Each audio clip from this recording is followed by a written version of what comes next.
Okay, my story this morning comes out of Marijuana Moment, and the headline is California should cap THC levels in marijuana and test a government-run cannabis monopoly, a state commission report says. This came out yesterday by Ben Adlin.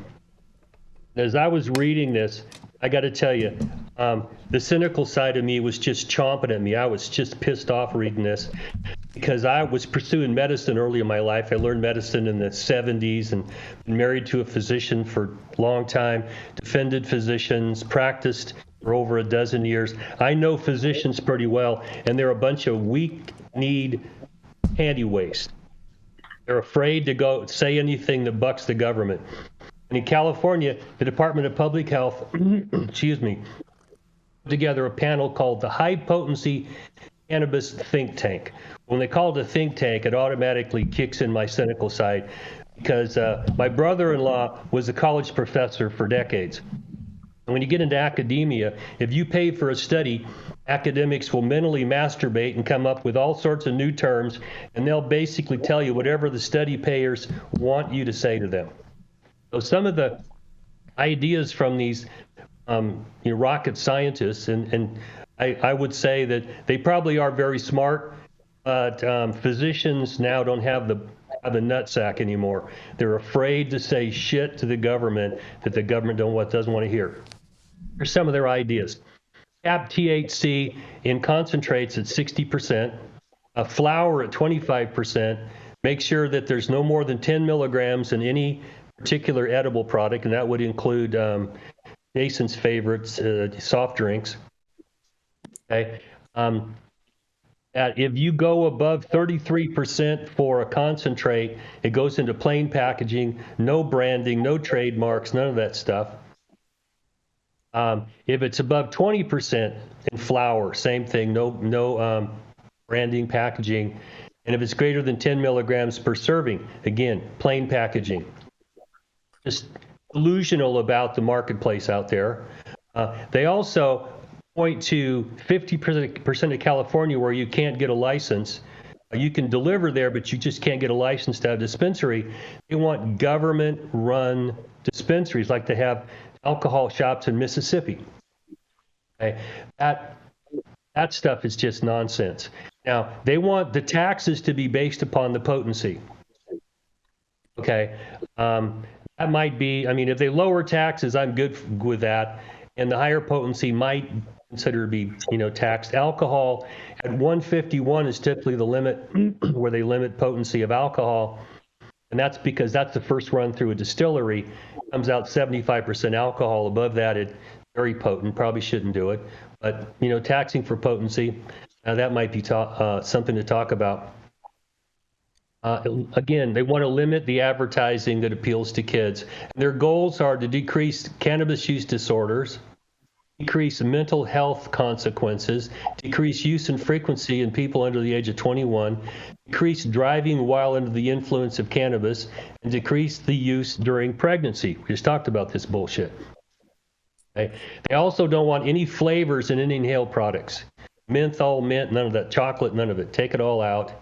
They don't want any billboards or any advertisements that face the public.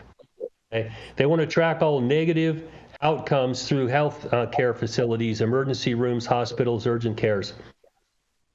Now, this is a long article, and it goes over a whole lot of stuff. But what struck me is that these physicians do not understand public policy. And it's one of the problems that I've had with medicine for a long time. They're idealists, okay? I'm a cynic, which is a disillusioned idealist, all right? There's all kinds of things I'd like to see happen, but from a real and practical standpoint, 99% of the shit they're putting out here is never going to happen because there's nobody in this, there's no adults in the room saying, hey, trap shops are going to do this if you try to impose these rules. No one's saying these to these people who are supposedly so smart when it comes to medicine, but they have rectal myopia when it comes to public policy. Okay, it is really discouraging to watch the medical community. This is like what we watched during COVID. The medical community wanted to shut the whole world down, everyone hunker down, and the world's going, fuck you. I got to go to work. I want to get out of the house. I want to do things. So the medical community here is not being realistic about what to expect from public policy. They are pandering to people who want to hear bad news about weed. And it's just one more example for me of why I'm a cynic and why I stopped pursuing medicine. Because physicians today don't have a hair on their ass when it comes to telling the government where they could go. Now, I got to tell you, I was married to someone for a long time who had no problem telling the government what the hell to do. I had a bunch of other physician friends the same way. Unfortunately, many of them, have their licenses attacked. And the one good thing I say about the legal profession is that no one took my license away. After 5 years in prison, I still got a license to practice law because whether people like it or not, lawyers run the world. Now, I'm going to throw this back at you for especially you ladies' responses to this, because this is another example of government-sponsored doctors being afraid to be honest with the government. I'll throw it back at you. What do y'all think about this?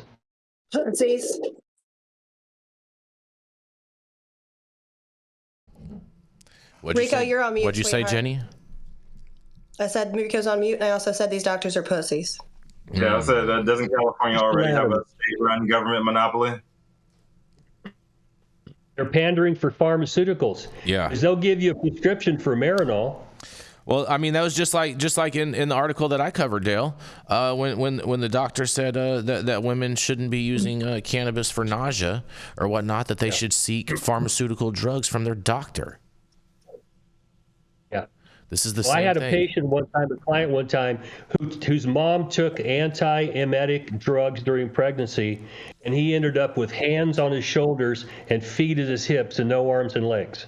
That's creepy as fuck, first of all. Mm-hmm. And second of all, like, I think that it stuck out to me also, like, you want to penalize someone and charge them higher taxes for growing or creating a better product. Like, that dog doesn't hunt for me. I don't understand it. And I think that, I personally, with some of the branding that's going on and some of the bait and switch in products, it'd be funny to see, because the same packets are going out in the little Mylars with all the cute shit are still going to be able to do that because that's low potency product we really come down to.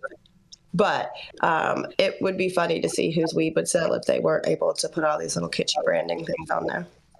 I'm pissed off. My tax dollars went towards this shit. Right?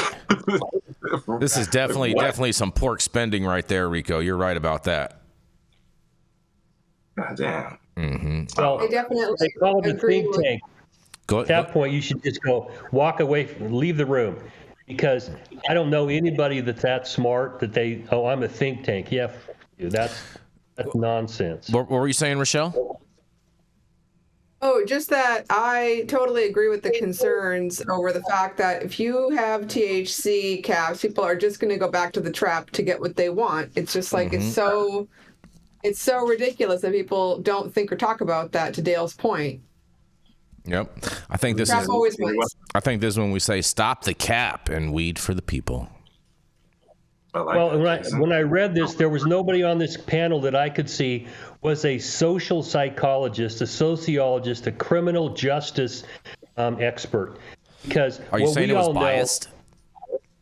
Yes, it's biased, okay, because they don't want anybody in there telling them that the trap's going to win. If you push on this it's like squeezing a balloon. You squeeze in the middle, it pokes out on the ends. The trap is when it pokes out on the ends. There's only so much you can realistically do to control this market without green lighting people to just get as many licenses as they can, okay? And if you fuck up and advertise to kids, you steal somebody's copyright, they take your license away. That will fix this problem, but we're not even in the same universe as that thought right now. Facts. Fair. This is stupid. This is stupid. I hate it. Mm-hmm. You hate it, huh? It's stupid, Rico. I agree.